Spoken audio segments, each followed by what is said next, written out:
சரணாகத ஜனதாகில துரிதாபய சரணே அம்பா சரணாகத ஜனதாகில துரிதாபய சரணே அம்பா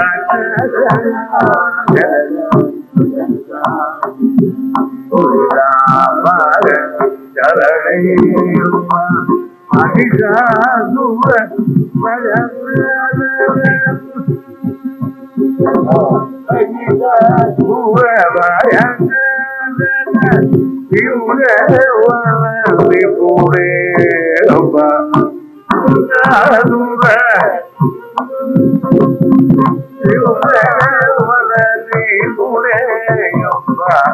கருணாலய புகதெய்வத நிருதே வருணாலய தனயாதய புகதெய்வத நிருதே கருணாகுரு பரமாத்மனி கருணாகுரு பரமாத்மனி கிருபணே அரங்கயிதேயம்பா வரமாயி திருபரே ஜரதயிதேயம்பா சரணாகத ஜனதாகில துரிதாபய சரணே அம்பா.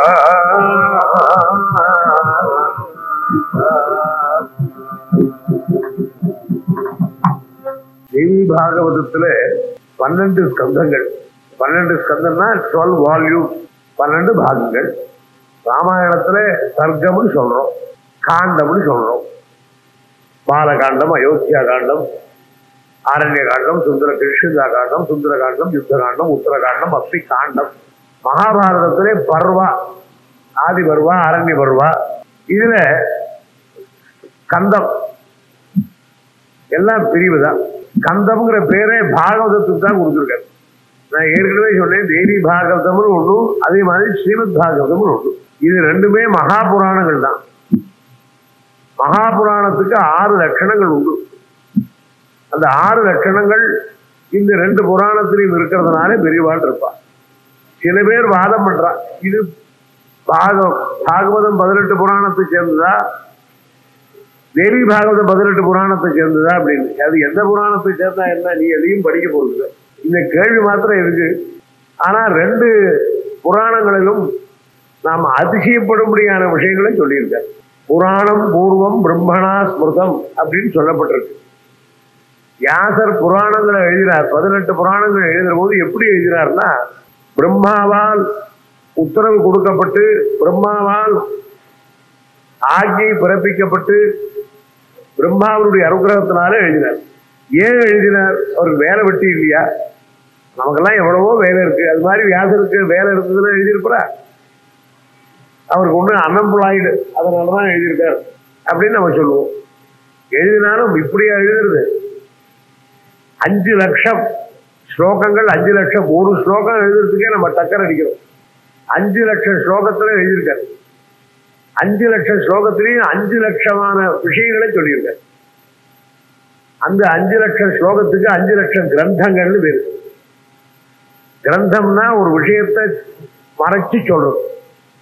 அதாவது மேலே இருந்த வாரியான ஒரு சொல்லுக்குள்ள இன்னொரு தாற்பயம் ஓடிக்கிட்டே இருக்கும்.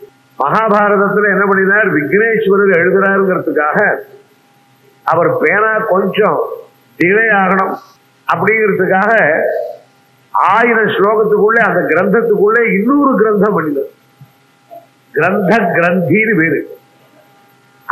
அந்த ரகசியத்துக்குள்ள இன்னொரு ரகசியத்தை வச்சார், முடிச்சு வச்சார். அந்த ரகசியத்தை எடுத்து இந்த ரகசியத்தை தெரிஞ்சுக்கிறதுக்குள்ள நாளை ஆயிடுச்சு. அதுக்குள்ள இவர் மேல மேல பாடிட்டு போயிட்டார். கிரந்தம்னா அதான். கிரந்தத்துல எந்த ரகசியத்தை சொல்லுவார் அப்படின்னு நம்ம கேட்போம் இல்லையா? நமக்கெல்லாம் எவ்வளவோ ரகசியங்கள் இருக்கு, ஸ்டேட் சீக்ரெட் இருக்கு. அது மாதிரி எத்தனையோ ரகசியங்கள் இருக்குமே. அது மாதிரி என்ன ரகசியம்னா, ஆத்ம ஸ்ரேயச கொடுக்கக்கூடியதான, நம்ம ஆத்மா ஜீவன் பிரிஞ்சு ஆத்மா க்ஷேமத்தை அடையக்கூடியதான வாக்கியங்கள் எந்தெந்த இடங்கள்லயும் மறைஞ்சிருக்கிற இடங்களை கொண்டு வந்து அது எல்லாருக்கும் புலப்படும்படியா சொல்லணும். சொல்ற போது புலப்படும்படியா சொல்ற போது அந்த விஷயத்தை தெரிஞ்சுக்கிறவன் தான் தெரிஞ்சுப்பான், பக்கத்துல இருக்கிறவன் தெரியாது. இப்ப நான் சில விஷயங்கள் சொல்றேன், இதுல எல்லாருக்குமே புரிஞ்சு கொடுத்துன்னு சொல்ல முடியாது. இத்தனையும் நான் ரொம்ப ரொம்ப லலிதமா தான் அந்த தேவி பாகவதத்தை சொல்லிட்டு வரேன். ரொம்ப பீஜாட்சரங்களை அதையும் இதையெல்லாம் எடுக்காத, பொதுவா சொல்லிட்டு வரேன். ஏன்னா எல்லாருக்கும் அது புரியணுங்கிறதுக்காக. ஆனால் அதுலயே சில பேருக்கு சிலது புரியும், சில பேருக்கு சில புரியாது. ஆனா கேட்டுக்கிட்டு தான் இருப்பான். எனக்கு ஸ்நேகிதர் ஒருத்தர் இருந்தார், அவர் சொல்லுவார், நீங்க கீதை சொல்ற போது நான் ஒரு நாள் கூட மிஸ் பண்ணேன், எல்லா டேஸும் வந்திருந்தேன், ஆனா ஒரு நாள் எனக்கு புரியாது.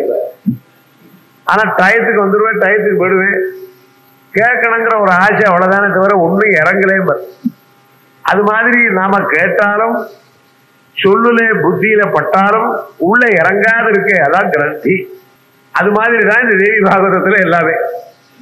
கதையை சொல்லிட்டு போறார், மகிஷாசுரன் வந்தாங்கிறார், அவன் அத்தை பண்ணினான் இத்தை பண்ணினான், அடிச்சான் உடைச்சான், உடனே அம்பாள் புறப்பட்டா, எல்லாம் இந்த கதையெல்லாம் சொல்ற போது கதையை பார்த்துக்கிட்டே தான் நம்ம போயிட்டு இருக்கோம். இந்த கதைக்குள்ளே வந்திருக்கிற அடிதடி சண்டை, இவன் அவன் அடிச்சான், அவன் இத்தனை அஸ்திரம் போட்டான், இவன் இத்தனை பானங்கள் போட்டான், அம்பாள் வந்து இந்த ஆயுதத்தால் அவன் அடிச்சான், இவனை கொன்னா, இந்த கதையெல்லாம் படிக்கிற போது கதை இந்த கதைக்குள்ளே இன்னொன்று வச்சிருக்க, பூர்வம் பிரம்மணா ஸ்மிருதம். அதைத்தான் பிரம்மா விட்டுக்கிட்டார். என்ன நீ சொல்ற போது எல்லாரும் சாதாரண ஜனங்கள் படிச்சு விடுறா, புரிச்சு விடுறா, அதே சமயத்துல ஆழ்ந்து சிந்தனை பண்ணி தெரிஞ்சுக்கிட்டியானா எத்தனையோ விஷயங்கள் இருக்கு. அது மாதிரி 12 ஸ்கந்தங்களில இந்த பாகவத புராணத்தை படினார். இந்த தேவி பாகவதத்திலே முதல் 7-8 ஸ்கந்தங்கள் பர்யந்தம் மனுஷனுடைய சிரமங்களை சொல்லியிருக்க. ஜென்மா எடுத்தவனுக்கெல்லாம் சம்சாரத்துல எப்படியெல்லாம் திண்டாடுறான், அவனுக்கு எப்படியெல்லாம் மாயில ஆப்பிட்டு கஷ்டப்படுறான்னு நிறைய சொல்லியிருக்க. அதுல அவர் சொன்ன கதையெல்லாம் இது ராஜாக்கள்லாம் எவ்வளவு ராஜாக்கள் கஷ்டப்பட்டா, தேவால அசுராலும் சண்டை போட்டுக்கிட்டா, ராமன் அவதாரம், கிருஷ்ணனுடைய அவதாரம், இது மாதிரி கதைகளிலே எல்லாம் காமம் குரோதம், ஒருத்தனை அடிக்கிறது, ஒருத்தன் கஷ்டப்படுறது, சுகமா வாழறதுங்கிற ஒரு கதைகளை ஒரு 8 ஸ்கந்த பத்தியும் சொன்னார். அப்புறம் 9வது ஸ்கந்தத்திலிருந்து இத்தனை காரியங்களுக்கு நடுவிலே பராசக்தியான புவனேஸ்வரி எப்படி இருக்காள், இத்தனையும் ஆண்டு கொண்டிருக்க முடியாத தேவி எப்படி இருக்காள், அவளுடைய தன்மை என்னங்கிறத பத்தி அம்பாளுடைய சக்தி ஸ்வரூபங்களை சொல்லிட்டு வர்றார். அந்த சக்தி ஸ்வரூபங்களை பத்தி சொல்லிட்டு வர போது கடைசியிலே அம்பாள் எந்த ரூபத்திலே ஜனங்களிடத்திலே சக்தி உள்ளவளாய் இருக்காள் என்பதையும் காட்டுறார். அம்பாள் எந்த இடத்திலே சக்தி உள்ளவளாய் காட்டுறாள்ங்கிற போது மந்திர ரூபம், மந்திரம் தான். தெய்வாதீனம் ஜெகத் சர்வம் மந்திராதீனம் து தெய்வதம் தன்மந்திரம் பிராமணாதீனம் பிராமணா மம தெய்வதம். பிராமணனுக்கு போய் ஏண்டா பூஜையை போடு, அவனை ஏண்டா கொண்டாடுற அப்படின்னு சொல்றான். ஆனால் பிராமணங்கிறவன் எப்படி இருக்கணும், அவன் எப்படி இருந்தா அவனை கொண்டாடணும். நாம் எல்லாரும் பிராமண ஜாதியில பிறந்தவே தவிர எல்லாருக்கும் பூர்ணமான பிராமண தர்மத்தை அனுஷ்டிக்கக்கூடிய சமயமே இல்லை. சமயம் இருந்தாலும் நாம பண்ணல. காரணம் என்ன, நம்முடைய காரியங்கள் வேற எங்கெங்கயோ நமக்கு வேகமா இழுத்துருக்கு. அதனால நாம் பிராமண தர்மத்தை செய்யல.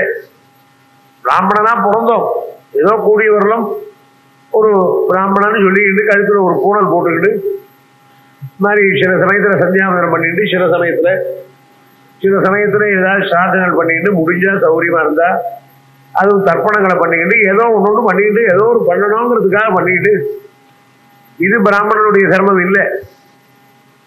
அத்தியனம் அத்தியாபனம் யஜனம் யாஜனம் தானம் பிரதிகிரகம் ஸ்நானம் சந்தியா ஜபம் ஓமம் தேவதார்ச்சனம் வைஸ்வதேவம். இப்படி 6 விதமான தொழில், 6 விதமான குணங்கள். இந்த 6 காரியங்கள் 6, 6, 12. இந்த 6, 6, 12 கொண்டவன் இருக்கானே அவன் தான் பிராமணன். மகாபாரதத்துல இந்த விஷயம் பத்தி கேட்கிறார் தர்மராஜாவே. நகுஷங்கிற ராஜா பிரம்மணக்கோ பவேத்ராஜல், பிராமணங்கிறவன் யாரு அப்படின்னு கேட்கிறார். பிராமணன் யாருங்கிறத பத்தி அவர் சொல்றார். சத்தியம் தானம் தயா சீலம் சௌச்சம் இந்திரிய நிகிரகம், 6 உயர்ந்த குணங்களை கொண்டிருக்கிறவன் எவனோ அவன் பிராமணன். அத்தியனம் பண்ணினா மாத்திரம் போராது, அவன் அனுஷ்டானங்கள் பண்ணினா மாத்திரம் போராது. சத்தியம் தானம் தயா சீலம் ஆனுஷம்சியம் கிரணா. ஆனுஷம்சியம்னா ஒருத்தருக்கும் பொல்லாதரமே பொல்லாது பேசாமல் இருக்கிறது. கிரணாங்கிறது அன்பு கருணை. சத்தியம் தானம் தயை சீலம் இதெல்லாம் 6 கொண்டிருக்கிறவன் பிராமணன் சொல்ற. அதனால இந்த குணங்களாலே பிராமணத்துவத்துக்கு வேண்டியது மந்திரம். இந்த மந்திரம் இருந்தால்தான் பிராமணனுடைய தர்மத்துக்கு சக்தி உண்டாருது. அதனாலதான் பிராமண ஜாதியில பிறந்தவாளுக்கு மந்திரோபதேசங்கள் நிறைய இருக்கு. மற்றவாளுக்கெல்லாம் கொடுக்கல. ஏன்னா மற்றவாளுக்கு தேவையில்லை, அவளுக்கு கர்மாக்களை வச்சா. மற்றவாள்லாம் மற்ற வர்ணங்கள் இருக்கிறவாளுக்கு வேலையை வச்சுட்டா. இவனுக்கு உட்கார்ந்துற இடத்துலயே நீ ஜபம் பண்ணணும். நீ ஜபம் பண்றதுனால அவன் தான் இருப்பான். அதனால இவனுடைய ஒரு தபசனாலே மற்றவர்கள் லோகமெல்லாம் க்ஷேமமா இருக்குங்கிற எண்ணத்தோட தான் பிராமணனுக்கு வச்சார். அதனாலதான் தன் மந்திரம் பிராமணாதீனம், அந்த மந்திரம் பிராமணனுடைய அதீனமா போயிடுத்துக்கிறார். அப்ப பகவானே சொல்றார் பிராமணா மம தெய்வதம். அதனால நானே பிராமணனுடைய காலில் விடுறேன்டா. மந்திரம் என் மந்திரம் அவன்கிட்ட இருக்கு. குருவனுடைய பக்தி, குருவனுடைய நாமாவை சொல்றவனுக்கு இருக்கிற சக்தி குருவுக்கு கிடையாது. குருவனிடத்துல பக்தி பண்ணிட்டு குருவனுடைய நாமத்தை சொல்றவனுக்கு அந்த குரு பக்தினாலே அவனுக்கு அபாரமான சக்தி வந்துடுறது. குருவுக்கே அது கிடையாது. அது வேடிக்கையா ராமகிருஷ்ண பரமஹம்சா ஒரு திருஷ்டாந்தம் சொன்னார். உங்களுக்கு தான் தெரிஞ்சிருக்கும், நானும் சொல்லியிருப்பேன், மற்றவாளும் சொல்லியிருப்பான். ஒரு சிஷ்யனை பார்த்து குரு சொன்னாராம், ஆத்தங்கரையை தாண்டி போய் அடுத்த கிராமத்துல இருந்து தயிர் வாங்கிட்டு வாடான்னாராம். இவன் தயிர் வாங்கிட்டு வர போறபோது சொன்னா, ஐயோ குரு, ஆத்துல வெள்ளம் போறதே, நான் எப்படி ஜலத்தை தாண்டி போவேன்னா. உடனே ஒரு வேடிக்கையா சொன்னார், என்னடா குருவே துணை, குருவே துணைன்னு சொல்லிட்டு இறங்க, உனக்கு எல்லாம் முழங்கால் மட்டும் ஜலமா இருக்குன்னு. அதே நம்பினாவன் அப்படியே தன் குருவை நினைச்சுக்கிட்டான். குருவே துணை, குருவே துணை, குருவே துணை தாண்டி போயிட்டான். தாண்டி அதே மாதிரி குருவே துணை வந்துட்டான். வந்து தயிரை கொண்டு கொடுத்த உடனே இவர் பார்த்தாரு, என்ன பண்ண, போறியா, போறேன், வெள்ளமா இருக்கு, வெள்ளமா இருந்தாரு, நீங்க தான் சொன்னே குருவே துணைன்னா இறங்கினா முழங்கால் ஜலம். ஓஹோ, நமக்கு இவ்வளவு பவர் இருக்கா? இன்னமும் அந்த வயலுக்கு வேடிக்கைக்கு சொன்னா நமக்கு இவ்வளவு பவர் இருக்கா? அதனால் இவர் என்ன பண்ணார், அவன் குருவே துணை, நானே எனக்கு துணை இறங்கினார். அப்படியே ஆத்துல விழுந்த. அதனால குருவனுடைய நாமத்தை சொல்றவனுக்கு, குரு பக்தி உள்ளவனுக்கு குருவை காட்டிலும் பலம் வந்து விடுதுங்கிற. பகவான் நாமத்தை சொல்றவனுக்கு பகவானை காட்டிலும் பலம் ஜாஸ்தின்னு சில இடங்கள்ல புராணங்கள்ல வருது. அது மாதிரி மந்திர அதீனமா இருக்கிறவன பகவான் நமஸ்காரம் பண்றாங்க. தன் மந்திரம் பிரம்மணாதீனம் பிரம்மணா மம தெய்வதம். அதனால பிராமணனிடத்துல இதை வச்சது காரணம் என்னன்னா, அவன் சாப்பிடக்கூடாது. கார்த்தால எழுந்த உடனே பெட் காபி சாப்பிடலாமா? சாப்பிடக்கூடாது. அது பெரிய கஷ்டம் இல்லையா? பெட் காபி சாப்பிடக்கூடாது. பாதி நாள் பட்டினி கிடக்கணும். பாதி சாந்திராயணம்னு ஒண்ணு, கிருஷ்ணம்னு ஒண்ணு, இதெல்லாம் அனுஷ்டிக்கணும். தீர்த்தங்கள்ல போகணும். ஒரு ஊர்ல ஒரு நாளுக்கு மேல இருக்கக்கூடாது. கை நீட்டி வாங்கக்கூடாது. என்ன கஷ்டம்! பிராமணனுடைய ஜென்மாவை எடுத்து பிராமணன் மாதிரி நம்ம ஒழுங்கா இருந்தோமானா ஒருத்தரும் இருக்க மாட்டான். அதனாலதான் விட்டுட்டோம். கெட்டு போறவெல்லாம் யாரு? பிராமணன் தான். வெள்ளக்காரன் வந்து பள்ளிக்கூடம் வச்ச போது முதல்ல போனவன் யாரு? பிராமணன் தான். முதல்ல பாஸ் பண்ணவன் யாரு? பிராமணன் தான். முதல் வேலைக்கு போனவன் யாரு? பிராமணன் தான். ஏன்னா அவன் பார்த்தான், இது யாரா சந்தியாவந்தனம் பண்ணிட்டு மூக்க பிடிச்சிட்டு பட்டினி கிடந்து திண்டாடுறது, போடா இவன் வேதாத்தியனம் பண்ணி சுலபமா எல்லாத்தையும் வச்சு கரைச்சு குடிக்கிறதுனால அந்த படிப்பு அவனுக்கு அலட்சியமா வந்துடுச்சு. அதனாலதான் பிராமணனுக்கு அன்னைக்கே சொல்லனே, வெள்ள வேஷ்டி சுலபமா அழுக்கா போயிடலாம். அது அந்த கரப்ஷன் வந்துடுச்சு. ஆனால் அந்த கரப்ஷன் வந்தாலும் கலவு யுகே கல்மஷமானுஷானாம் அந்யத்ர தர்மே கருணாதிகாரா. அதனால கலியுகத்துல இப்படித்தான் இருக்க முடியா ஆயிடும். அதனால அவன் மேல குற்றமில்லை. அவள் எல்லாருமே பகவன் நாமத்தை சொல்லிக்கிட்டு இருந்தாள்னா, பகவன் நாமத்தை சொல்ல சொல்ல சொல்ல சொல்ல அவளுக்கும் நல்ல கதி வரும் சொல்லிட்டு.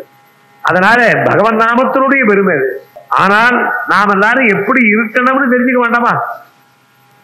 தர்மம்னு ஒண்ணு இருந்தா தானே தர்மத்தை மீறினோம்னு நமக்கு தெரியும். சட்டம்னு ஒண்ணு இருந்தா தானே சட்டத்தை மீறினோம்னு தெரியும். சட்டமே என்னதுன்னே தெரியாது இருக்கிறவனுக்கு என்ன தெரியும்? அதனாலதான் நாம் இந்த கதைகள்ல தர்மசாஸ்திரம் படிக்க முடியாது.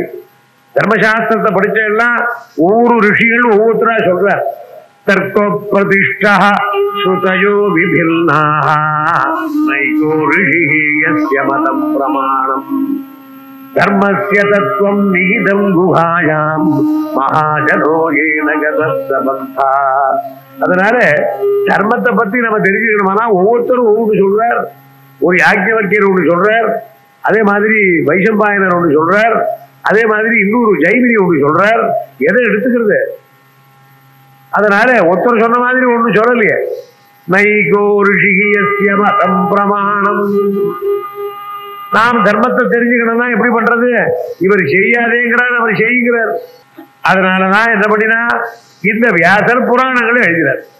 இந்த புராணங்களை எழுதுற போது எந்தெந்த சமயத்துல யார் யார் பிராக்டிக்கலா அந்த தர்மத்தை அனுஷ்டிச்சா, அந்த தர்மம் தவறி போற போது என்ன அவளுக்கு தண்டனை வந்தது, தர்மம் தவறி போறதுனால அவ தண்டனையிலிருந்து எப்படி மறுபடியும் தன்னை காப்பாத்திக்கிட்டா, எல்லாத்துக்கும் எது பிரதானமா இருந்ததுங்கிறத கதாரூபத்திலே சொன்னார். மன்வந்தர கதாரூபாரு. அது இன்னைக்கு நேற்றுக்கு நடந்த கதை இல்லை, உலகம் உண்டானதுலேருந்து நடந்திருக்கிற கதையெல்லாம் திருஷ்டாந்தமா கொடுத்தார். நம்ம திருஷ்டாந்தமா கொடுத்தா என்ன பண்ணுவோம்? ஏதாவது ஒரு கல்பனை கதையைத்தான் உண்டாக்குவோம். இப்ப நான் சொன்னேன், ஒரு குரு போனார், குரு தானே விழுந்தார். இது கல்பனையான கதை, நடந்ததான கதை இல்லை. ஆனால் கல்பனையான கதையை வியாசர் எழுதல. எங்கேயோ ஒரு இடத்துல அவருக்கு அந்த பிளாஷ் அடிக்கிறது.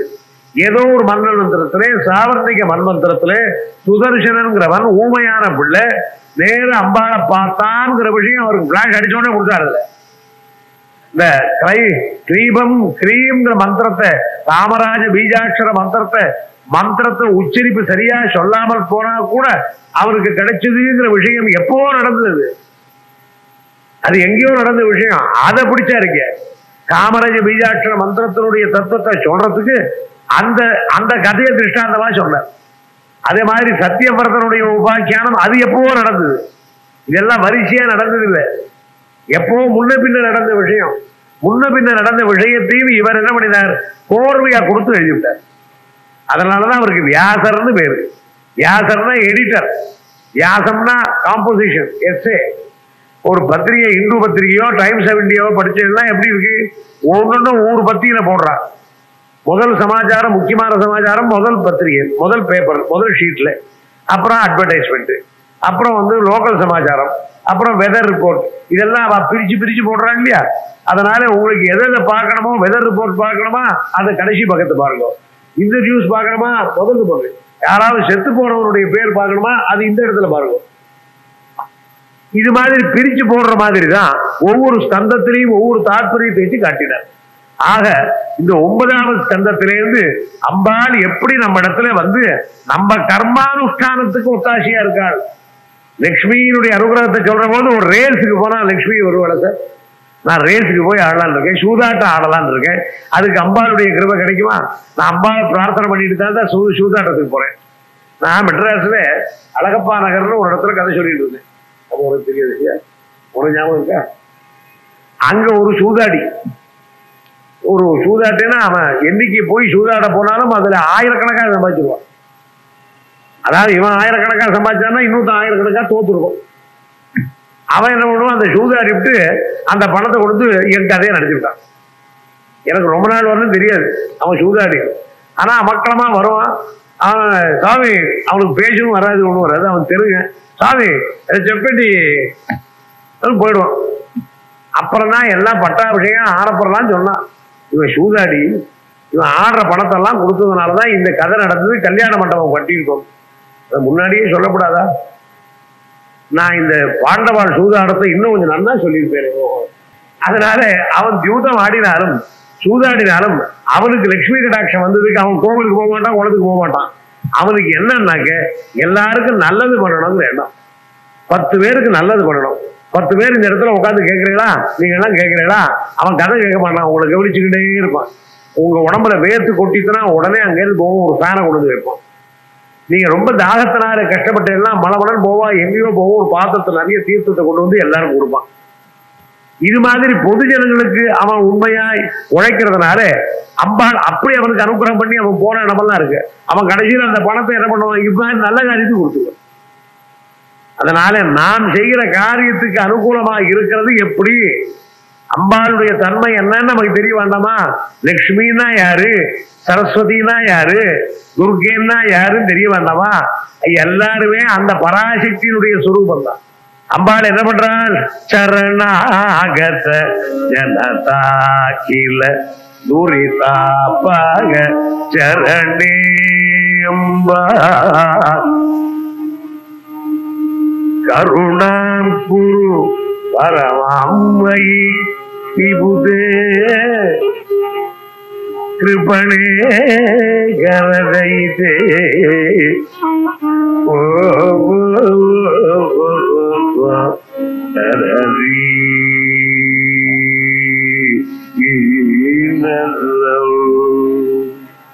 அப்போ அம்பாளுடைய கிருபை லோகத்திலே மனுஷியாளுக்கு எப்படி நடுவுல வரதுன்னு சொல்றதுக்கு தான் இதெல்லாம் சொல்ற.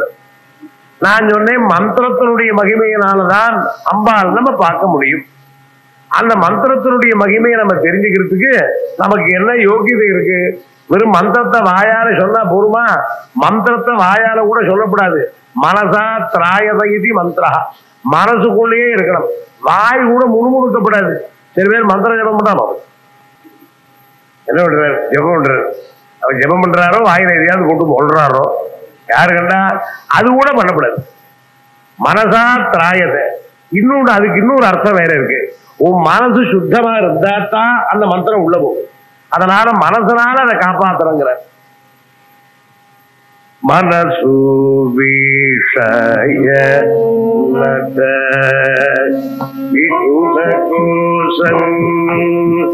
இதே மனசு விகுல கோஷம் இதே மனசு விகுல கோஷம் இதே மாராமுனி கிருபகள்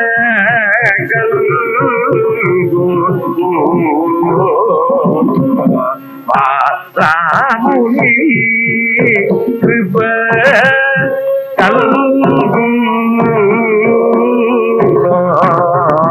மனசு விஷய விகுல கோஷம் மாமுனி கிருபகள்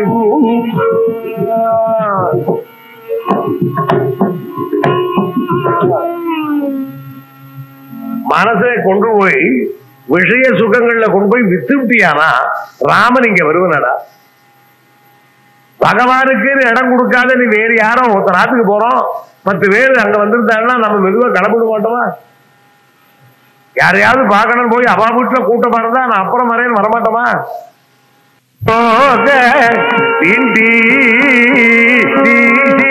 பெட்டி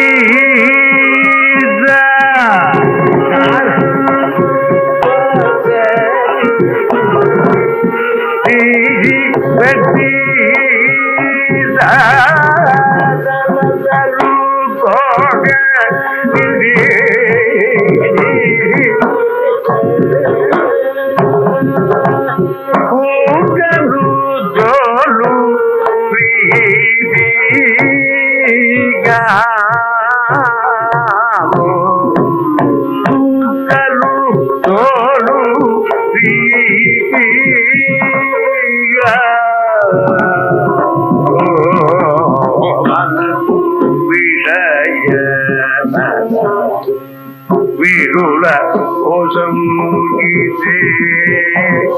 மாராமுனி கிருபகள்